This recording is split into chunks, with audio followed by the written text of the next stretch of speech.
Konnichiwa. Good day everyone. Welcome to my YouTube channel. අද ඉඳන් ඔයාලා මාත් එක්ක සම්බන්ධ වෙන්න යන්නේ O-level syllabus එකට අදාළ ජපන් පාඩම් ටිකත් එක්ක. එහෙනම් අද අපි පටන් ගමු. හරි. දැන් අපි මුලින්ම දැනගෙන ඉමුකෝ ජපානයේ ජපන් වලින් කියන්නේ කොහොමයි? ජපන් භාෂාවට කොහොමද කියන්නේ කියලා. ඔයාලට පේනවා ඇති මෙතන මුලින්ම වචනයක් තියෙනවා නිහොන්. නිහොන් කියන්නේ ජපානයට. එතකොට නිහොන් ගෝ කියන්නේ ජපන් භාෂාවට. ඒ කියන්නේ ජැපනීස් ලැන්ග්වේජ් කියන එක. දැන් ඔයාලා හිතනවා ඇති එතකොට සිංහල වලට ජපන් වලින් කොහොමද කියන්නේ කියලා. සිංහල වලට කියන්නේ සිංහල ගෝ. සිංහර ගෝ. මොකද ජපන් භාෂාවේ ල සවුන්ඩ් එක නැහැ. එතකොට ශ්‍රී ලංකාවට ජපන් වලින් කියන්නේ සූරි රංකා. ඔයාලට දැන් මෙතන පේන්න තියනවා නේද සුදු පසුපි මේ රතු පාට රවුමක්. මේ තමයි ජපානයේ කොඩිය. ජපානයේ අපි අනිවාර්යෙන් දැනගන්න ඕන තොරතුරු ටිකක් ගැන කතා කරමු. මේ තියෙන්නේ ටෝකියෝ. ටෝකියෝ කියන්නේ කැපිටල් එක. ඒ කියන්නේ අගනුවර. ජපානයේ මේ ජනගහනය ගත්තොත් සාමාන්‍ය මිලියන 125ක් විතර ඉන්නවා. එතකොට දළ දේශීය ආදායම මේ ට්‍රිලියන 3ක් විතර වෙනවා. අපි දැන් ඊළඟට ජපානයේ පිහිටීම ගැන කතා කරමු.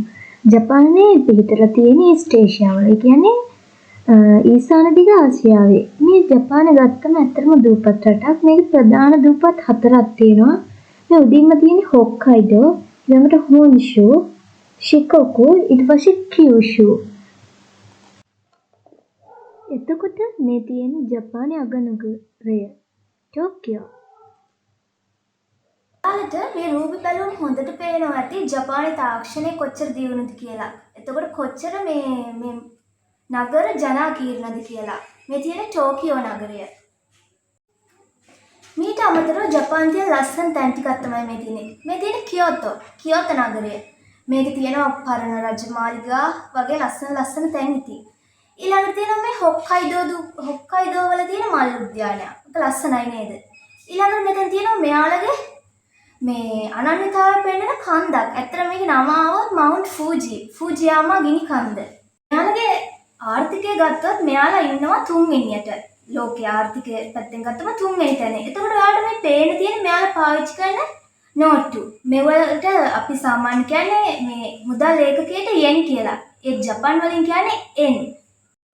ඔයාලට මේ රූපේ පේන තියෙන සකුරා මල් ගස්.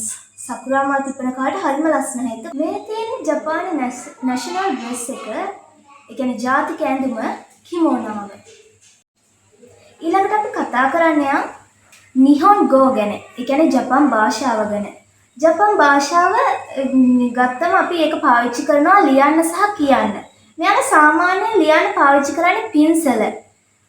එතකොට ජපානයේ ලියන ක්‍රම ගත්තම 3ක් තියෙනවා.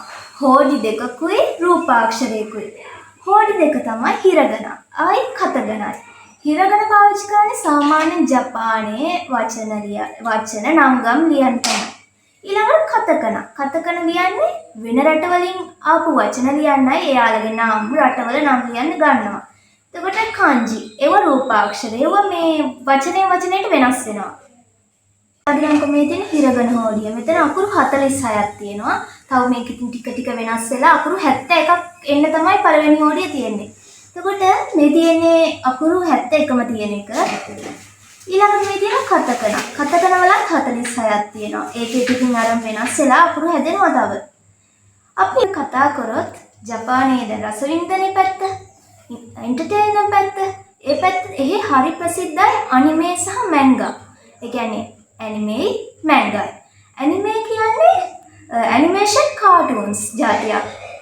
ඒවා ජපානටම ආවේනිකයි.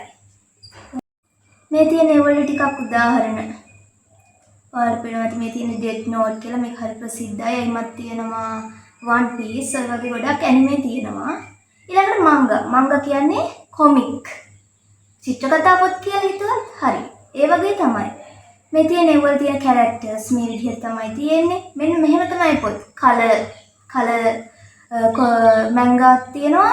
මේ එතකොට බ්ලැක් ඇන්ඩ් වයිට් ඒවත් තියෙනවා. අද මම ජපන් භාෂාවට ඉන්ට්‍රොඩක්ෂන් එකක් විතරයි දුන්නේ.